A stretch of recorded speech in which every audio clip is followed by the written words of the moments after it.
Клиничката болница во Штип е потврда за агонијата на македонското здравство и нефункционирањето на здравствениот систем.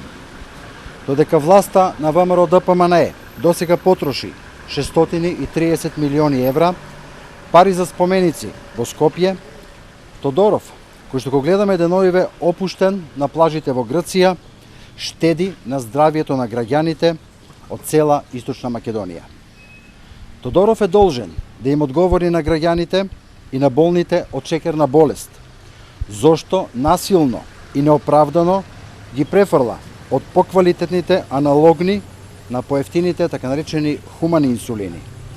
За Тодоров и ВМРО ДПМНЕ здравието на граѓаните е помалку вредно од палмите и галиите. Болните од малигни заболувања се принудени сами да ја купуваат цитостатиците и да патуваат до Скопје за да ја добијат потребната хемотерапија. Бункерот за зрачна терапија, кој одамна требаше да биде готов во клиничката болница во Штип, не го дочека светлото на денот.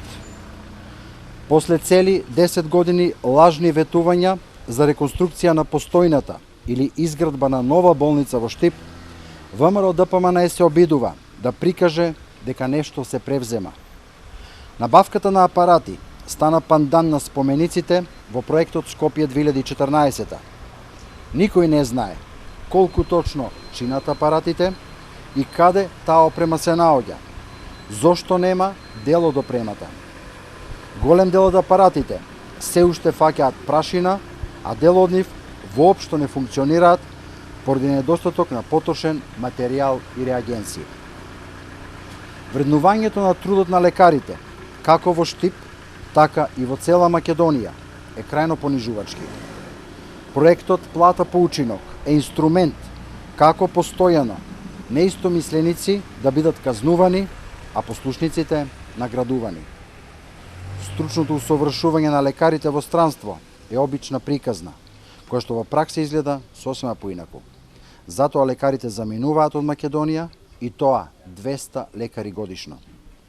Поради криминалните политики, во Македонија умираат 14 бебиња на 1000 живородени или 3 пати повеќе новороденчиња од просекот на земјите на Балканот и Европската Унија.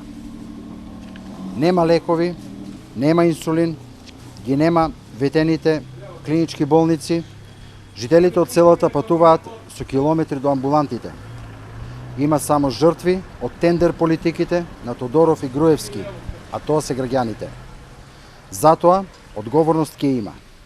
Никола Тодоров и ВМРО ДПМНЕ ќе сносат одговорност и ќе ја платат цената пред граѓаните за сите жртви на нивните криминални политики.